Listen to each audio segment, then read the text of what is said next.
Survey సంస్థలకు అందని report 4వ తారీఖు నాడు ఆవిష్కరించబోతున్న సందర్భంలో రేపటి భవిష్యత్ ఈ రాష్ట్రంలో భారతీయ జనతా పార్టీ తప్ప వేరే వాళ్ళు లేదు కాబట్టి నేను మరొకసారి యావత్ తెలంగాణ ప్రజానికానికి కృతజ్ఞతలు తెలియజేస్తూ మంచి రాబోయే కాలంలో రాష్ట్ర మేలు కోసం రాష్ట్ర అభివృద్ధి కోసం భారతీయ జనతా పార్టీ పార్లమెంట్ సభ్యులుగా డెఫినెట్గా మేము ఆ పాత్ర పోషిస్తామని చెప్పి మీకు మాట ఇస్తూ మా పార్టీ ఏ మేనిఫెస్టో అయితే ప్రకటించిందో ఏ హామీలు అయితే ఇచ్చిందో తూచా తప్పకుండా అమలు చేస్తామని చెప్పి కూడా ప్రజానికానికి నేను విజ్ఞప్తి చేస్తాను.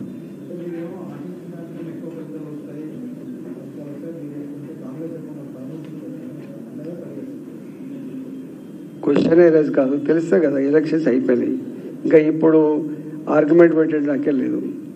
ప్రజలు ఇచ్చిన తీర్పు నిక్షిప్తంగా ఉంది, 4వ తారీఖు నాడు ఆవిష్కరించబోతుంది.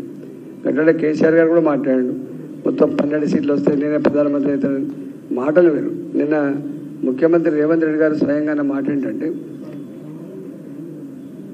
పాడిందే పాడరా అన్నట్టుగా 10 సంవత్సరాల క్రితం కాంగ్రెస్ పార్టీ ఏ మాట అయితే చెప్పిందో, మోడీ గారు వస్తే దేశం విచ్ఛిన్నమవుతుంది, మోడీ గారు వస్తే దేశంలో రక్తపాతం వస్తుందని చెప్పిండ్రు.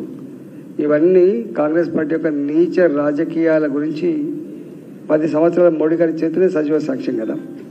ఇప్పుడు మళ్ళీ 2024లో గదే మాట చెప్తున్నాడు రేవంత్ రెడ్డి గారు, రక్తపాతం. ప్రూవెన్ థింగ్, మోడీ గారి సారథ్యంలో దేశంలో ఎక్కడ హింస లేదు, ఎక్కడ బాంబు పేలుడు లేవు, ఎక్కడ తుపాకుల మూతలు లేవు, ఎక్కడ శ్రీనగర్లో రాళ్ల వర్షాలు లేవు మిలిటరీ మీద.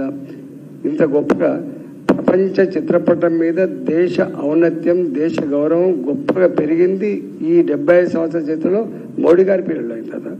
ఇంత ప్రజలంతా మోడీ మోడీ అంటుంటే ఊరంతా ఒకదారైతే ఊసల వెళ్ళిది వేరే జరిగినట్టుగా ప్రజలంతా ఒకవైపు ఉంటే ముఖ్యమంత్రి గారి ఆలోచన వేరే వైపు ఉంటే దానికి వివరించి వాళ్ళ కర్మ వాళ్ళకి ఆర్డర్ తప్పినట్టున్నది.